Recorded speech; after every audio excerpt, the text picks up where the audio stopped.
Assalamualaikum warahmatullahi wabarakatuh. Alhamdulillah kita bertemu kembali pada hari ini Kamis 1 Oktober 2020 dan semoga semuanya dalam keadaan sehat walafiat dan juga tetap semangat menjaga kesehatan diri, keluarga dan juga orang-orang di sekitar kita yang kita cintai. Ya, kemarin minggu lalu gitu ya, kita sudah berbicara mengenai pengertian moral, yaitu ajaran-ajaran, nilai-nilai yang diajarkan mengajarkan anak kepada apa yang baik dan tidak baik, boleh tidak boleh, dan juga benar dan salah. Kemudian juga sudah diberikan video dari filmnya Harry Potter ya, untuk mengetahui bagaimana moral seseorang itu terbentuk dan seperti apa hasilnya. Ya, hari ini kita akan melanjutkan mengenai perkembangan moral untuk anak usia dini. Ya, di sini ada gambar ya, kita sama-sama melihat seorang anak yang sepertinya sedang berpuasa karena ada tulisan harus tahan godaan ya, seperti itu. Nah, ketika anak ini berpuasa, katakanlah anak ini usia SD gitu kan, usia SD dia harus menahan godaan dari lapar dan haus, ternyata siang harinya dia merasa sangat haus, gitu kan. Nah, apa tindakan yang akan dia lakukan kira-kira? Apakah anak ini akan membatalkan puasanya atau anak akan menahan rasa hausnya? Oke, ternyata anak membatalkan puasanya ya. Jadi tindakan yang dilakukan adalah mengambil air, meminumnya sehingga dahaganya hilang. Tapi kemudian kalau ditanya apakah anak ini termasuk yang memiliki moral atau belum memiliki moral? Karena membatalkan puasa kan hal yang tidak baik, gitu kan? Oke, itu menjadi sebuah pertanyaan. Selanjutnya, kita bicara mengenai perkembangan moral yang berkaitan dengan aturan dan konvensi tentang apa yang seharusnya dilakukan oleh manusia. Apa yang seharusnya dilakukan oleh manusia dalam interaksinya dengan orang lain, gitu kan?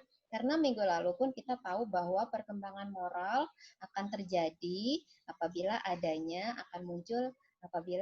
interaksi dengan lingkungan sekitar gitu ya. Nah, kemudian terkait dengan aturan tadi, para ahli melihatnya dalam 3 bentuk, yaitu pemikiran, tindakan, dan juga perasaan. Nah, kalau tadi kita cermati seorang anak yang membatalkan puasanya dengan minum gitu ya, atau seperti minggu lalu ada apa namanya, pada saat ulangan ada mahasiswa yang menyontek. Menyontek itu kan sebuah tindakan. Pasti tindakannya ada alasannya. Nah, alasan itu adalah pemikirannya, gitu kan? Lalu setelah dia menyontek, apa yang dia rasakan sebenarnya? Oke, kita kita mengetahui bahwa pemikiran adalah sesuatu yang diterima seseorang dan dipakai sebagai pedoman. Seperti contoh, pemikiran itu kan berarti merupakan hasil dari berpikir gitu ya, hasil dari proses berpikir yang terkait kemarin kita bicara juga tentang perkembangan kognitif, gitu kan. Jadi pemikiran adalah hasil dari berpikir, akan bisa diterima oleh orang lain sebagai pedoman apabila memang hasil pemikirannya baik. Seperti saat ini kita menggunakan teorinya Zanpiase, pemikirannya Zanpiase berdasarkan hasil penelitiannya gitu ya, untuk mengetahui perkembangan kognitifnya seorang anak. Nah, kalau dikaitkan tadi dengan perkembangan moral, apa yang melandasi seseorang untuk melakukan tindakan yang sebetulnya tindakan itu mengarah kepada tindakan yang salah ataupun tindakan yang benar? Apa alasannya? Kemudian yang dimaksud dengan tindakan,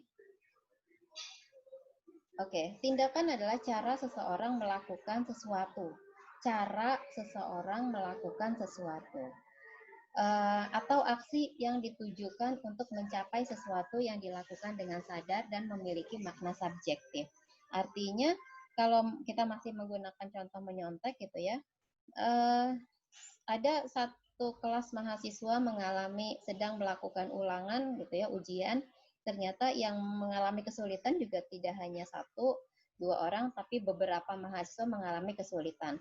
Nah, apakah semua mahasiswa yang mengalami kesulitan ini akan menyontek gitu ya? Ternyata ada yang iya, ada yang tidak. Ada yang menyontek, ada yang tidak. Berarti tindakannya berbeda-beda untuk menyelesaikan ujian yang sedang diberikan gitu ya. Jadi memang berbeda. Kalaupun menyontek semua gitu ya, mungkin ada yang menyonteknya itu banyak, ada yang sedikit, ada yang cukup nyari kata kuncinya karena lupa gitu kan. Nah, seperti itu yang dimaksud dengan tindakan. Lalu, apa itu perasaan? Perasaan adalah satu keadaan kejiwaan pada organisme atau individu sebagai akibat adanya peristiwa atau persepsi yang dialami oleh organisme dan bersifat subjektif. Sama seperti tadi tindakan gitu ya, perasaan yang muncul akibat dari tindakan yang dilakukan berdasarkan adanya alasan atau pemikiran pasti berbeda-beda pada setiap orang. Ada yang setelah menyontek dia perasaannya biasa saja, ada yang merasa menyesal, ada yang menyesalnya sangat menyesal, ada yang menyesalnya biasa saja. Gitu ya, itu berbeda-beda. Oke, kita ambil contoh di sini dua orang anak gitu ya, laki dan perempuan, tindakannya yang terlihat, pemikirannya nggak terlihat, tapi mungkin dari tindakan ini kita bisa mengetahui pemikiran atau alasan dibalik tindakan yang dimunculkan. Tapi kita tidak tahu perasaan mereka karena kejadian selanjutnya kita tidak melihat. Oke, kedua, dua orang anak laki-laki yang sedang bersiap untuk berkelahi. Ini pun sebuah tindakan. Pasti tindakan ada alasannya. Tapi tindakan bersiap untuk berkelahi, apakah itu sebuah tindakan yang benar atau salah? Gitu ya. Kalau memang salah, berarti bagaimana moral anak ini sebenarnya? Satu lagi gambar, seorang anak yang sedang menarik telinga temannya, sehingga anaknya terlihat berteriak kesakitan. Terlihat ya, karena kita tidak bisa mendengarkan. Sebetulnya kenapa anak ini harus menarik telinga temannya? Kenapa gitu ya? Berarti mencari alasan. Kemudian apakah teman yang menarik ini tidak tahu rasanya sakit yang dialami oleh temannya? Kita juga tidak tahu karena tidak menanyakan perasaan dari temannya yang ditarik ataupun yang menarik telinga.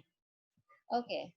Selanjutnya, ketika hal itu terjadi di rumah, gitu ya, mungkin setiap hari terjadi dan yang biasanya di rumah itu adalah ibu akan merasa kewalahan menghadapi situasi yang terjadi seperti ini. Lalu apa yang kira-kira akan dilakukan sang ibu? Gitu ya. Mungkin kalau masih pertama, kedua, anak melakukan tindakan seperti tadi yang menurut kita adalah tindakan salah, tidak benar atau tidak boleh atau tidak baik, akan menasehati anak. Dan anak akan menunduk mungkin seperti ini ya, mendengarkan. Tapi yang namanya anak dan mungkin memang sifat manusia adalah tempatnya salah, dia secara tidak sengaja barangkali juga melakukan kesalahan. Kesalahan mungkin sama, mungkin tidak. Akhirnya sang ibu kembali menasehati, bahkan mungkin memarahi. Dan anak karena sudah beberapa kali barangkali akan memunculkan ekspresi seperti ini. Ya, terlihat kesal. Entah kesal karena dimarahi ibunya atau kesal karena kejadian yang baru dia alami. Kemudian selanjutnya gitu ya, hal yang sama barangkali terjadi, anak sudah mulai cuek, anak menangis, bahkan sampai berteriak karena dia mungkin sudah tidak tahan. Mungkin orang tuanya lebih melihat kepada hasil dari apa yang dia lakukan, bukan dari alasan yang dia kerjakan, gitu ya. Jadi bisa dikatakan ibu tidak tahu kenapa hal itu harus dilakukan anak, tapi ibu langsung memarahi anak atas apa yang sudah dilakukannya. Akibatnya mungkin yang terjadi adalah seperti ini. Karena ibu tidak mau mendengarkan anak merasa benar tapi mungkin tidak didukung, yang ada ibu marah-marah terus, maka anak pun mulai berani melawan dengan cara yang sama yang dilakukan oleh ibu. Gitu ya. Sehingga dari hal ini barangkali nanti anak akan belajar bahwa menyelesaikan masalah itu bisa dengan cara berteriak, marah-marah. Gitu ya. Apakah seperti ini hal yang diharapkan? Tentu tidak. Hal yang diharapkan ketika kita menasehati anak, memarahi anak adalah agar anak tidak melakukan kesalahan yang sama.